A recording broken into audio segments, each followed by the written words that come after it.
What's going on, my fellow Kino Lords? So I just got out of a screening for Challengers, which is directed by Luca Guadagnino. Just watched the film, rushed home to give you guys my immediate thoughts on this.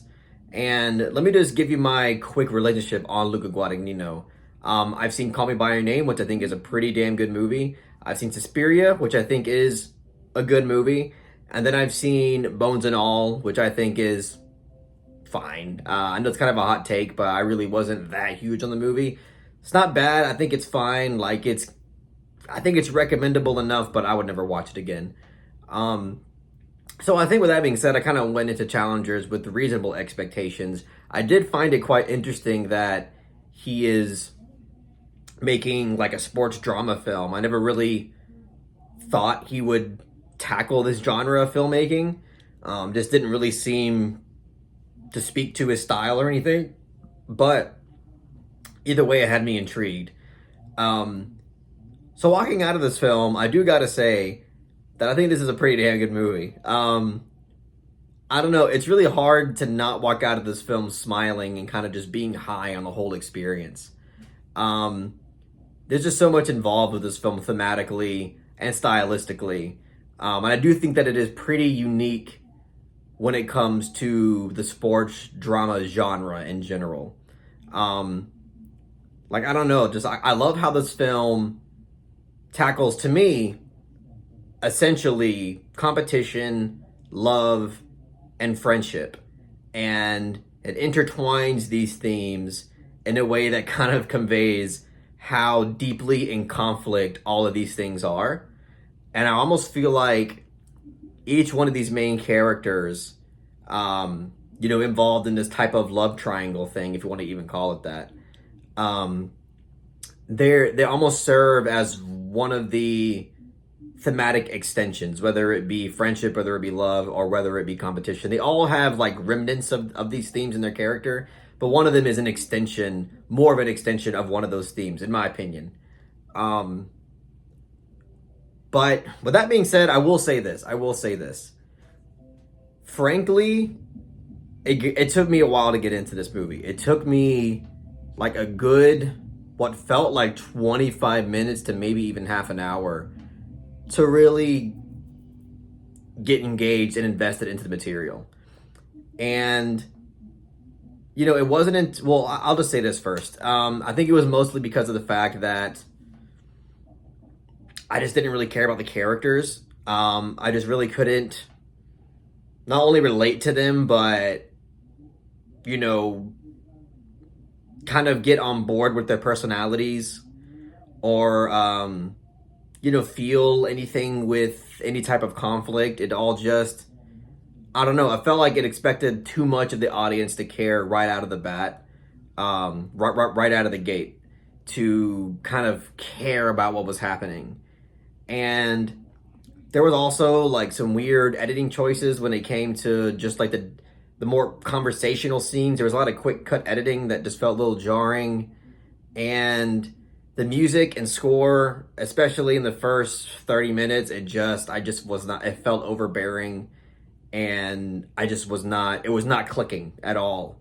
That changes, obviously, as I'm about to get to in a second, but it was difficult for me to get into this movie. I thought for a good while that I was going to straight up not really like this movie. But then we get a scene in a hotel with all three of the characters, which is the scene that everybody, I think, was, hyped about after watching the trailer.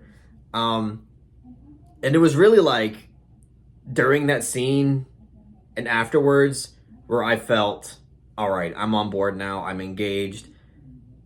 I feel invested into the material. I kind of understand these characters more. I just think in terms of the writing, the acting, directing, it just all felt a lot more authentic. And I don't know, everything just felt more engaging, and allowed me to, again, kind of give myself more to what this film was going for. And it just felt more human. I kind of like brings you down to earth in a way that, again, kind of made you feel like this film is being made from somebody who kind of understands exactly what they want, and I was just on board from that point on. Even though I will say, especially with that hotel scene, it borrows so much from Y Tu Mamá También, directed by Alfonso Cuarón.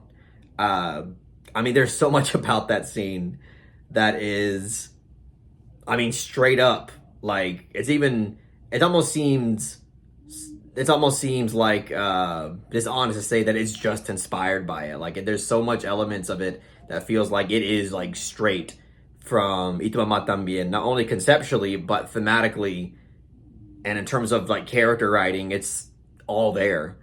Um, so, but either way, like that didn't stop me from obviously enjoying that scene and thereon feeling very invested into the material.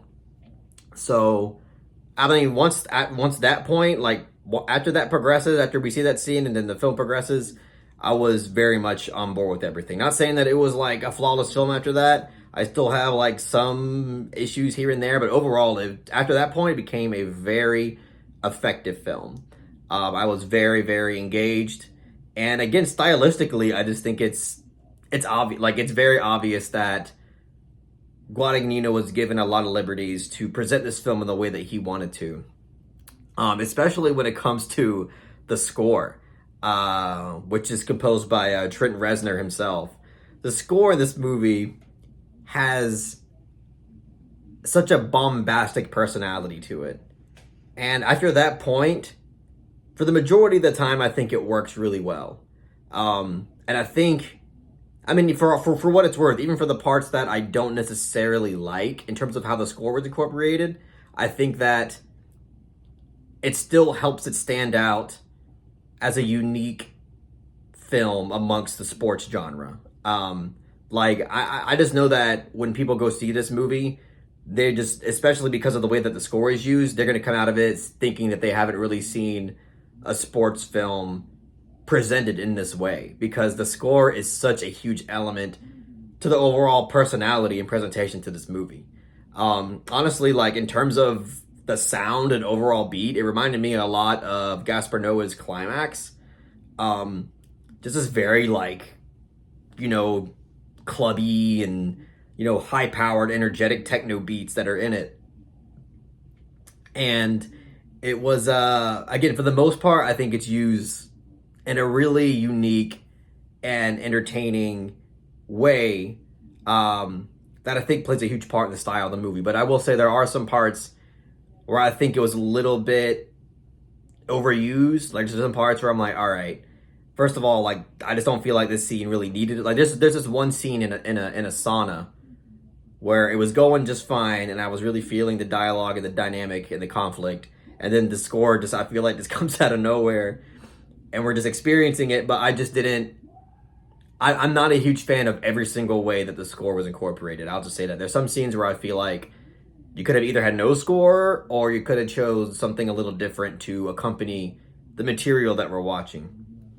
And also the writing here and there, like overall in the film, sometimes it came off a little bit on the nose and a little bit cheesy. And, for the most part, I think the writing works, but I can't deny that there are some parts where I was like, it came off a little bit like an eye roll. But overall, again, post hotel scene and forward, I think is really, really great filmmaking, and I really, really enjoyed it. And again, like the themes are beautifully expressed through the performances and the writing of these characters. Zendaya obviously plays, I guess, the main character in this film, even though I think this film like proportions the runtime really well between all three of these actors and characters. But the dynamic that they share is obviously like the most crucial component to this film in terms of narrative conflict and theme. And again, I said it was weird to call it a love triangle because in a way it's like, it's not. But, at the same time, their relationship with each other is absolutely crucial to this film's experience and to what it wants to say thematically. Again, about the nature of competition and how all these characters serve an extension, whether it is friendship, love, or just an innate desire and competition in their DNA. And I think that again, their performances, the way they're written, and the conflict that arises between all of them as the film progresses, is really interesting, and does a really good job at like in terms of narrative structure. It goes back in time a lot.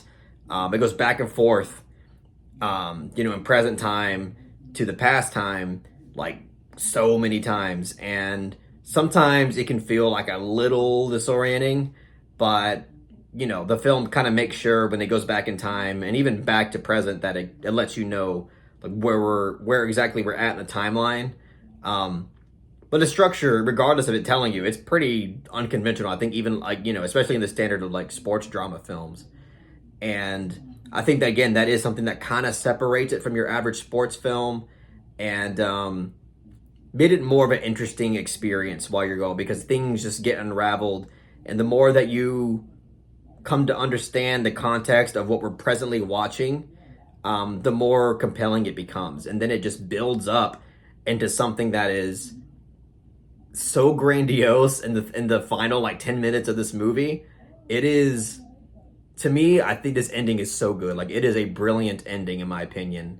I really couldn't ask for a better, final 10 or 15 minutes of this film. It was, in every single way, it was fantastic, really. I think all the character themes come together. They clash, but at the same time, there's like odd closure. There's some level of catharsis between pretty much all the characters. And I don't know, it's just such a really well written, well directed, and well presented, like climactic ending sequence. It was just really, really great and entertaining stuff, while also being like thematically compelling in every single way. Guadagnino definitely was not being lazy at all with the presentation. I mean, like, there's so many different ways that he decided to shoot, almost like different styles of cinematography throughout this ending. Like, the use of the camera throughout the final 10 minutes is insane. Like, so many different ways that he went about choosing different camera angles and presentation. And again, the use of score is intense in the last 10 minutes. And it's really interesting. It's really interesting, and it's engaging, and it delivers a finale that I think is definitely like highly worth your time. Um, so so yeah, I love the ending to this movie. I just think um, you couldn't have a more perfect ending, really. There's callbacks to something that happens earlier in the film that come back to me in. That's just like so. I think it's really cleverly written and really, just really great filmmaking overall. Um, so so yeah, I mean, I don't know. I personally I really dug this movie. I really did. It's hard to shake. It's hard to shake how much I didn't like the first 25 minutes or so, because I remember sitting there just being like, "Damn, I don't think I'm gonna like this at all." But I did really appreciate what it built up to, and I obviously enjoyed and was engaged with the vast majority of its runtime, which I think is vitally important. Also, I should have said this earlier, but there's this is very, I mean, in Luca Guadagnino fashion, there's this, very interesting exploration of homoeroticism and friendship between boys. That again is tackling this kind of repressive homosexuality, but at the same time, like throwing a woman in the mix that makes it feel more layered and complex. And um, I don't know, like Zendaya in this movie, again, all the performance in this movie they're all incredible. Zendaya is fantastic in this film. Again, she kind of has to play like this boss bitch, girl boss bitch. Um, but she does a pretty damn good job at portraying that. I wasn't really buying it fully at first, but again, once the film progresses, I think it was a lot easier to feel engaged with her character. Um, but I think you can understand the motive that is driving her to be the character that she is. Again, I don't want to say too much because I don't want to give it away, but there are there are some reasons as to why she progresses into the character that she is. And I mean, and again, the male characters in this film that are involved with her, both of their performances and character writing is just really great. I think my favorite is I believe the actor's name is Josh O'Connor, um, the one with the the brown hair and the facial hair. Um, I think he was like my favorite character in this movie. Uh, I don't know. He just has such a swag to him that is, I don't know. I just think it's glowing. Like it really is like a glowing performance. Um, and it's just hard not to appreciate his character on a higher level. And I don't know. It's either it's really hard to choose a favorite character, but if I had to pick one, I would probably go with his character. It's almost like because you have like the other character. I don't know his name off the top of my head, but the blonde-haired character, the boy, he you can interpret like them in different ways. Like you can interpret him just like as whatever, like the sensitive soy boy who just wants love, and the brown-haired character as this kind of Chad character who isn't desperate for this like love connection with the woman kind of thing. But it's really interesting how this film turns into this bromance type film, but at the same time exploring love and relationships with women and how that's all tied into competition and how competition was like the doomsday for all of them, but at the same time keeps bringing them all together in this really revelational and cathartic way. I don't know. It's just a really well written and well presented film when it comes to conveying these themes, and the performances are great. So I don't know. It's tough. Like I wanna give a certain rating to it right now, but you know what? I'm just gonna go with how I really, really feel on a personal level. So fuck it. I'll give Challengers a soft 8 out of 10. I feel like it does enough for me to give it that rating because I really did enjoy the vast majority of it. And I think there's just so much to admire here in terms of style and presentation and thematic conveyance and performances and everything else. So yeah, that's all I'll say, guys. I hope you guys really enjoyed this review. I hope I didn't talk too long or my thoughts were a little bit disorganized and chaotic. That's just the nature of this style, I guess. But I also came out with a review yesterday for Singing in the Rain. If you haven't checked that out yet, please do. But that's all I got to say, guys. If you really enjoyed what I had to say about Challengers, please give it a thumbs up and share it amongst your friends. And don't forget to subscribe to the channel to be updated on more film-related content.